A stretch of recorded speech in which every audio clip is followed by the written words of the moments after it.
जय श्री राधे कृष्णा। लक्ष्मी नारायण भगवान की जय। प्रिय भक्तजनों, आप सभी को आंवला नवमी की हार्दिक शुभकामनाएं। कार्तिक शुक्ल पक्ष की नवमी को आंवला नवमी कहते हैं। इस नवमी को अक्षय नवमी भी कहा जाता है। क्या आप जानते हैं कि आंवला नवमी क्या है और ये क्यों मनाई जाती है? साथ ही आंवला नवमी की उत्पत्ति कैसे हुई? आंवला नवमी के दिन महिलाएं आंवला के पेड़ के नीचे बैठकर पूरे विधि विधान के साथ संतान प्राप्ति के लिए पूजा करती हैं। उत्तर व मध्य प्रदेश में इस नवमी का खास महत्व है। आइए जानते हैं कि आंवला नवमी कब है। साल 2024 में आंवला नवमी 10 नवंबर को होगी। नवमी तिथि का आरंभ 9 नवंबर 2024 को रात को 10:45 से होगा और नवमी तिथि की समाप्ति 10 नवंबर 2024 को रात 9:01 तक होगी। तो पूजा का शुभ मुहूर्त सुबह 6:40 से लेके दोपहर 12:05 तक होगा। आंवला नवमी को अक्षय नवमी, दात्री नवमी और कुष्मांड नवमी भी कहते हैं। अक्षय नवमी का दिन भी अक्षय तृतीया के समान ही अत्यंत महत्वपूर्ण है।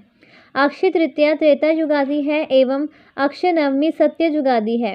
इस शुभ अवसर पर मथुरा वृंदावन की परिक्रमा का महत्व है और आंवले के वृक्ष की पूजा की जाती है।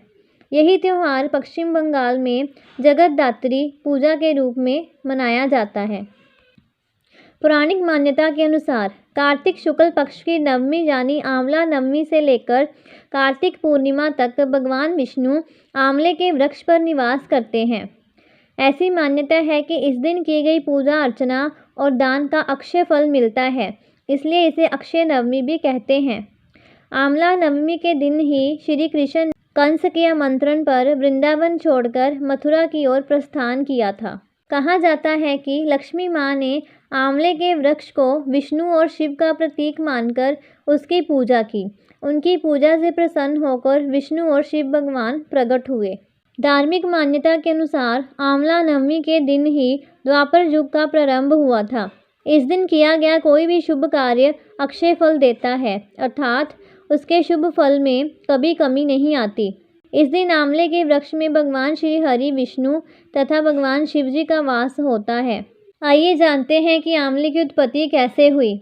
आंवले की उत्पत्ति के बारे में कहा जाता है कि जब पूरी पृथ्वी जलमग्न थी और इस पर जिंदगी नहीं थी, तब ब्रह्मा जी कमल पुष्प में बैठकर पारब्रह्म की तपस्या कर रहे थे।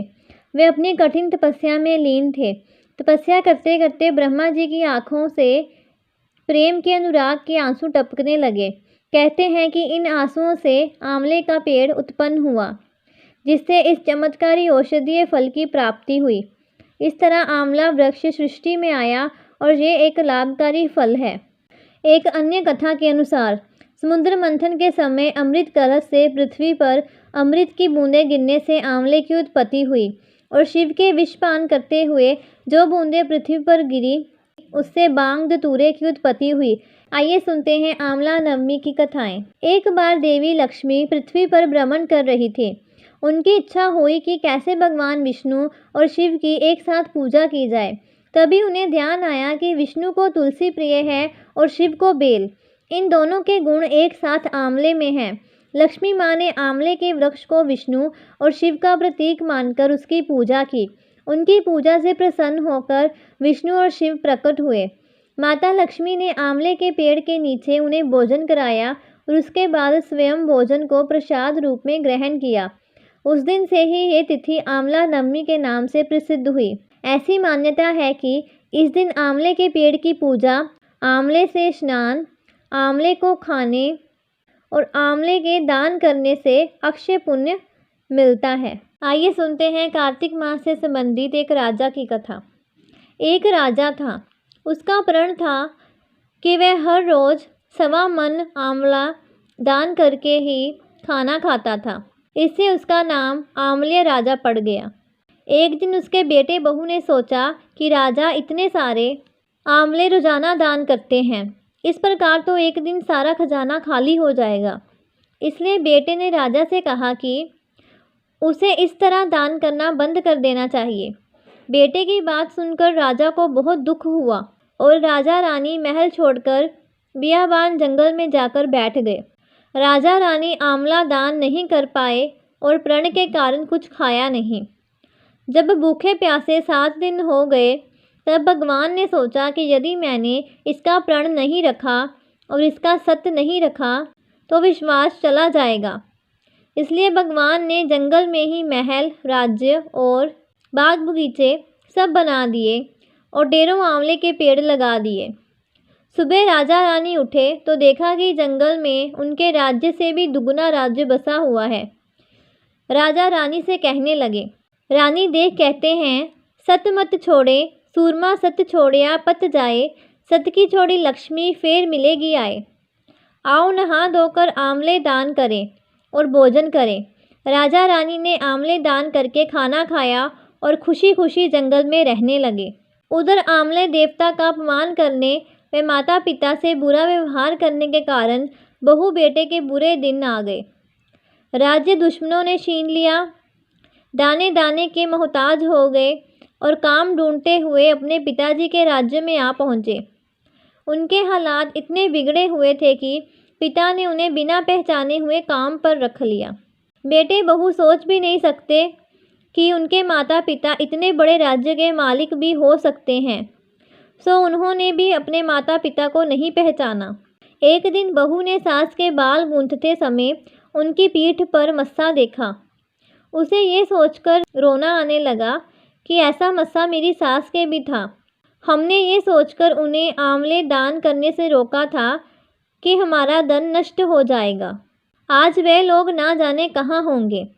ये सोचकर बहू को रोना आने लगा और आंसू टपक टपक कर सास की पीठ पर गिरने लगे। रानी ने तुरंत पलट कर देखा और पूछा कि तू क्यों रो रही है। उसने बताया, आपकी पीठ जैसा मसा मेरी सास की पीठ पर भी था। हमने उन्हें आंवले दान करने से मना कर दिया था, इसलिए वह घर छोड़कर कहीं चले गए। तब रानी ने उन्हें पहचान लिया, सारा हाल पूछा और अपना हाल बताया। अपने बेटे बहू को समझाया कि दान करने से धन कम नहीं होता बल्कि बढ़ता है। बेटे बहू भी अब सुख से राजा रानी के साथ रहने लगे। हे भगवान, जैसा राजा रानी का सत रखा वैसा सबका सत रखना, कहते सुनते सारे परिवार का सुख रखना। आंवला नवमी की एक और कथा के अनुसार, बहुत समय पहले एक सेठ था। वह हर साल आंवला नवमी के दिन ब्राह्मणों को आंवले के पेड़ के नीचे बैठाकर भोजन कराता था।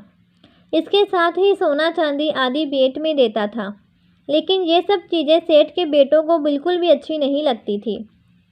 ऐसे में वह अपने पिता से खूब झगड़ते थे। इन सब चीज़ों से तंग आकर सेठ ने घर छोड़ दिया और दूसरे गांव में जाकर बस गया। इसके साथ ही जीवन यापन के लिए एक छोटी सी दुकान रख ली। इसके साथ ही उस दुकान के आगे एक आंवले का पेड़ लगाया। भगवान की कृपा इतनी हुई कि दुकान खूब चलने लगी। इसके साथ ही उसने अपने नियम को ना तोड़ते हुए हर साल आंवला नवमी के दिन विधिवत पूजा करने के साथ ब्राह्मणों को भोज कराकर दान देता था। वहीं दूसरी ओर सेठ के पुत्रों का व्यापार ठप हो गया। ऐसे में सेठ के बेटों को समझ आने लगा कि वो अपने पिता के भाग्य से ही खाते थे। अपनी गलती समझकर वे अपने पिता के पास गए और अपनी गलती की माफ़ी मांगने लगे। फिर पिता के कहने के बाद उन्होंने भी आंवले के पेड़ की पूजा करनी शुरू कर दी और दान करने लगे। इसके प्रभाव से सेठ के बेटों के घर पहले की तरह खुशहाली आ गई और सुख समृद्धि के साथ रहने लगे। हिंदू मान्यताओं के अनुसार जो भी महिला संतान प्राप्ति के लिए और संतान की शुभकामनाओं के लिए आंवले के पेड़ की पूजा करती हैं, उसकी इच्छाओं को भगवान शिव और भगवान विष्णु जरूर पूरा करते हैं। इससे संबंधित एक कथा के अनुसार ये बात काशी नगर की है। यहाँ एक निसंतान वैश्य रहता था। उसकी एक पत्नी थी।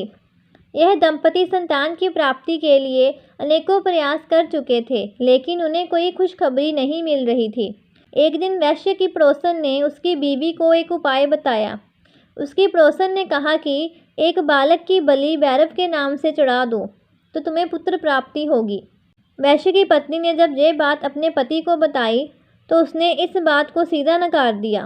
फिर उस वैश्य की पत्नी किसी पराये बालक की बलि देने के लिए सही समय का इंतज़ार करने लगी। सही मौका मिलने पर उसने एक लड़की को कुआं के अंदर गिरा दिया और भैरव के नाम से बलि दे दी।